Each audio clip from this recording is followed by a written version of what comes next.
Sleeping Giants fez uma gigante campanha de destruição de reputação. Eles mandaram 1 milhão de e-mail, ligaram para um monte de gente, fizeram a TIM sair, um monte de patrocinadores sair por causa de pressão pública mesmo. Não, eu vou colocar uma provocação aqui. Eles alegam, né, questão de fake news e tal. Por que não fizeram isso na época da pandemia?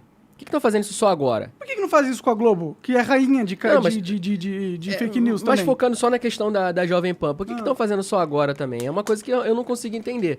Era por quê? Porque eles queriam deixar a Jovem Pan falando lá contra alguns influencers, né? Falando contra a vacina, um monte de coisa e tal, pra deixar que o Bolsonaro empilhando a maior quantidade de mortos possíveis e o Lula poder ganhar dele na eleição, sabe? Eu fico me perguntando isso. Parece que deixaram a Jovem Pan a coisa rolar solta lá, e agora que houve uma mudança de governo, que realmente o Lula entrou, a coisa se concretizou, vamos derrubar a Jovem Pan. Agora não queremos mais a Jovem Pan. Eu tenho um pouco essa impressão, sabe? Eu acho que tem um elemento de consolidação do poder de agentes que hoje controla a censura, entendeu?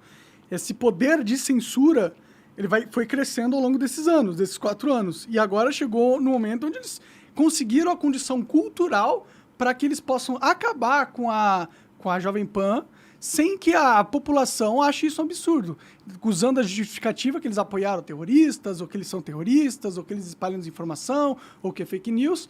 Com isso, eles conseguiram construir na mente das pessoas um cenário favorável para que eles tomassem esse tipo de atitude autoritária e não tivesse uma repercussão. É uma possibilidade também. De repente, esses atos, por exemplo, do dia 8 aí, né, que foi uma ferramenta, né, que eles só justifica aceleraram algumas ações. Mas a censura tinha começado antes. O dia 8 foi só o prego no caixão de um autoritarismo. Não, mas aquilo já estava sendo cogitado há muito tempo, Monark. Claramente aquilo que houve no dia 8 ia acontecer. Não, tudo bem, mas antes de acontecer no dia 8 e antes do Bolsonaro perder, antes de acontecer as eleições, já existia um sistema de censura. Já existia uma perseguição política dos opositores do Lula. Eu não tô viajando nisso. Isso aí é real pra caralho, pô. Eu acho que é o velho problema de pessoas que esticam a corda e ficam esperando uma reação do outro lado. Claramente eu vi essa ação por parte de alguns grupos bolsonaristas de forçar uma ação do Supremo.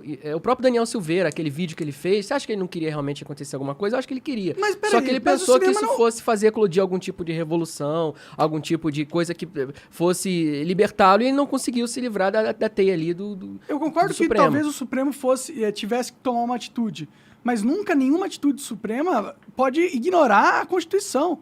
Ele não pode mandar prender um parlamentar que tem imunidade parlamentar por 12 anos por causa de percepção de ameaça. Eu concordo que os inquéritos são questionáveis, tem coisas que a gente realmente não entende, coisas que estão sob sigilo. Então, quem puxou a corda primeiro? Quem que rasgou? Foi o Bolsonaro ou foi acho que cara? o bolsonarismo, na minha visão, talvez você quer dizer, obviamente você discorda de mim, mas na minha visão o bolsonarismo sempre foi um agente provocador e eles querem que você seja preso, Monarca. Não pensa que eles querem que você fique solto, não. Eles querem que você seja preso, que você perca as tuas redes mesmo, porque isso endossa o discurso deles de que existe uma perseguição do Supremo.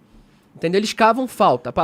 A expressão que eu uso, mas é que porque o bolsonarismo fez, o bolsonarismo cava falta. Mas existe, não existe a perseguição? Existe, mas é claro que existe uma... Então a gente não pode parar de falar que existe. Eu sempre digo que o ambiente no país é um ambiente de autoritarismo, é um ambiente onde linhas são cruzadas o tempo todo de todos os lados. Eu enxergo isso. E a gente tem que procurar se posicionar de uma forma inteligente. De forma a não defender também o autoritarismo de um lado só, e não parecer que está endossando o autoritarismo de um lado. Eu vivo falando, e a gente estava conversando isso aqui antes, eu vivo falando que o Bolsonaro é burro, que ele é um fraco. Eu sou um dos caras que mais criticou o Bolsonaro nesses últimos 4 anos. Mas em momentos cruciais, às vezes parece para quem está olhando isso de fora, que você pode estar numa teia de influenciadores que a gente sabe que claramente você não tem nada a ver com eles. Eu já você é um cara independente. A tua vibe, a tua pira aí é defender liberdade de expressão a qualquer preço, que eu também tenho críticas a isso. Isso é uma outra conversa que a gente pode ter também. Não acho que seja ilimitado, infinito. A gente já falou sobre isso no privado várias vezes, inclusive, né? Mas eu acho que claramente você é um cara que não faz parte dessa teia, mas para quem tá olhando que não conhece o Monark, que vê, de repente, você falando sobre o dia 8, dizendo que simpatiza, alguma coisa assim, o cara acha que você tá participando, tá sendo, talvez, financiado de alguma forma, e acaba justificando entre aspas, note as minhas aspas aqui, né? Algum tipo de banimento seu ou derrubada das suas redes, Mas entendeu? é que tá, não tem justificativa. Não tem, mas por isso que eu fiz as aspas. Não, eu entendo. Não tem, mas esse é o momento que dá essa impressão de que existe uma tentativa de golpe em curso. E o que acontece quando você tem uma tentativa de golpe, né? As leis endurecem, as medidas endurecem. Quem deu o golpe foi o STF, pô. Não, eu discordo de você nesse ponto. Então, quando o cara ele ignora a Constituição, ele coloca em prática um inquérito ilegal, onde os acusados não têm sequer acesso Concordo, é estranho, claro que é. Não, aí não é estranho, isso é crime. Não, é estranho é crime. E eu não sou jurista, eu não vou afirmar pra você que é crime. Mas tem juristas, os maiores juristas do país estão falando mas tem que isso é jurista crime. que defende também o Só inquérito os das fake news. maluco, né? Tem jurista que defende, que eu discordo. Na minha percepção de leigo, eu acho muito estranho que realmente o Supremo abra um inquérito, o Supremo julga, o Supremo... E isso é uma coisa realmente estranha, né? Não tem um agente provocador do Supremo. Isso é golpe. Só que tem jurista que defende isso também. Não importa se E aí defende, a gente fica no meio, entende que é uma coisa muito estranha e percebe que existe eu não discordo de você de que existe um ambiente autoritário no país e que esses avanços da Suprema Corte são muito perigosos. Aonde isso vai parar? Onde a caneta vai parar? A gente não sabe. Só que não é por isso também que eu vou defender e endossar o direito de caras que também querem dar um outro golpe. Mas eles têm e direito... não é mais fantasia, tinha minuta. Teve invasão no Congresso. A minuta não era pra algo que tinha que se passar pelo Congresso aprovar? Não parece algum golpe. Que golpe é esse que o Congresso tem que aprovar? Cara, olha só o fato de haver um documento e o Bolsonaro confessou que havia... Então, porque existe foi essa uma lei. cogitação, Então, só o fato de existir uma minuta na casa do ministro da Justiça, onde o Bolsonaro decreta ali um estado de defesa dentro do TSE. Pô, cara, isso é uma parada bizarra. Forma uma espécie de corte lá com militares. Cara, é um negócio muito estranho. Claramente havia uma articulação de um golpe. Então isso acaba abastecendo os argumentos de quem está pelo lado do Supremo de fazer esses avanços também. Entendeu? Então por um erro isso, justifica o outro. Não, em nenhum momento eu disse isso. Que um erro justifica o outro. O que eu disse é que a gente tem que entender o ambiente que a gente está, de autoritarismo e de avanços das duas partes, e não alimentar ninguém também. Eu não vou chegar também e ficar endeusando Alexandre de Moraes ou endeusando qualquer outro tipo de juiz ou STF. Ai, nossa, são os guardiões. E também não acho que não se deva, de alguma forma, encorajar esses seguidores do Bolsonaro, porque eles também não todos, né? Não é todo mundo que votou no Bolsonaro, mas assim, esses, eu digo, os mais, né, agitados, vamos dizer assim, também não vou endossar eles, dizer que eu, sei lá, tenho simpatia por eles, porque parece que eu estou de alguma forma participando de um contragolpe que eles querem dar. Porque essa narrativa, você sabia? Eles querem criar a ideia de que existe um golpe, uma ditadura, para justificar um contragolpe do Bolsonaro. É essa a narrativa desde o início. O foda é que quando o STF tá ignorando a Constituição, tem bons argumentos pra dizer que tem algo errado aí acontecendo, mas é uma crítica tá a ser feita. Porém, é uma coisa incipiente ainda. Não é uma ditadura estabelecida. Que você aqui não tá tomando no cu, né? Eu posso estar aqui falando essas coisas. Mas veja bem, Monark, é o que eu falei pra você. Você claramente tomou pedi pra uma ser postura... estuprado. Não, mas é que tá. É como se você fosse aquela filha que usa minissaia. Você não é culpada, evidentemente, se você for estuprada, mas a gente recomenda você não andar por uma rua perigosa.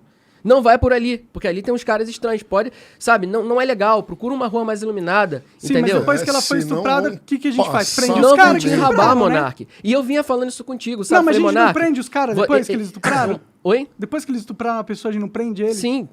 Mas... Agora então estamos na hora de entender mas o Brasil tá vivendo essa discussão hoje. Que tá rolando um estupro você entende a analogia? Eu não tô dizendo pra você que você tá falando que não eu existem... não me associar ao bolsonarismo porque eles são o alvo da censura. Em essência, é isso. Mas certos movimentos... Exemplo, quando a Jovem Pan é censurada pra caralho, como eles vêm sendo, e eu falo, isso que tá acontecendo com a Jovem Pan é um absurdo. É um absurdo isso que tá acontecendo. Eu acho justo você ter essa opinião. Mas você não caiu. Eu garanto que você não perdeu suas contas porque você teve essa opinião. Tem muitas pessoas que me falam que eu sou bolsonarista porque eu defendo a Jovem Pan. Entendeu? E outra, e aí já é o suficiente pra me colocar a pecha de bolsonarista. Já me coloca a pecha de bolsonarista e aí fica essa máquina de queima de reputação que é o Twitter, as redes sociais, ficam reforçando essa narrativa. Sim. Não, ele é bolsonarista, ele é bolsonarista. Eu falei que, eu entendo a velhinha lá quebrando tudo, tá ligado? Eu entendo essa velha, eu entendo porque ela tá puta. Eu não acho que ela é uma terrorista, uma velhinha de 67 anos, de Dona Fátima, de Tubarão. Você viu a ficha corrida lá? Nossa, tráfico de droga. Oh, nossa, que bobeira, né? Eu acho bobeira o tráfico de droga, pra ser sincero. Eu não acho lá um crime... tinha umas- o pequeno traficante, que provavelmente ela era, né? Deve ter sido pega com Mas para um conservador patriota é no mínimo estranho, né? Para alguém que vai trazer a ordem pro país e tá lutando contra tudo que está aí, é uma coisa no mínimo estranha, né? Mas enfim. Tudo bem, o presidente é o Lula, né? A gente não reclama, né? Reclama sim. Eu reclamo sempre. Até você ser banido, porque Pode acontecer. Vai acontecer. Mas isso é uma coisa que os bolsonaristas falam pra mim, eles falam muito assim pra mim, o vinheteiro. Você vai ser censurado também, talvez. Talvez. E assim, está sendo criado um ambiente pra isso de dois lados que se alimentam. Sabe? E eles vão falar, você era bolsonarista antes, esse André Guedes, ele era bolsonarista. Pode ser que aconteça, mas pode ser que aconteça. Tem que se fuder. E esse é o melhor momento pra eu levantar e falar assim, parem de ser idiotas. Essas pessoas estão ultrapassando todos os limites e dando ferramentas para que o governo possa endurecer cada vez mais. Tá vendo? Os caras estão invadindo e quebrando tudo lá. A gente tem que fazer alguma coisa. Vamos fazer. O Lula, acho que passou a reforma sem licitar. Ou estava falando em passar a reforma sem licitar. Começa a abrir um monte de brecha para isso. E aí, com a aval da opinião pública, realmente, né? Entraram lá e quebraram tudo. Então, enquanto o bolsonarismo se comportar como animais, né? Colocando aqui bem entre aspas, os caras vão começar a usar a ferramenta de caçar animais também. Entendeu? Eu e entendo. aí Só que... cria-se um ambiente que aí caras como eu, que tô tentando ter uma posição... tentando ter uma posição equilibrada no meio disso tudo, vão ser flechados também, inevitavelmente, por causa desses excessos. Então a culpa não é sua. Tipo, eu vim aqui no podcast um dia, Monark. Eu, de repente, saco uma arma aqui agora, dou 3 tiros na tua parede ali. Aí você depois tem que botar um detetor de metais na tua porta. Aí atrapalha todo mundo que vem aqui pro seu podcast, que tem que passar por um detetor de metais. É o que acontece quando tem alguém ultrapassando limites, entendeu?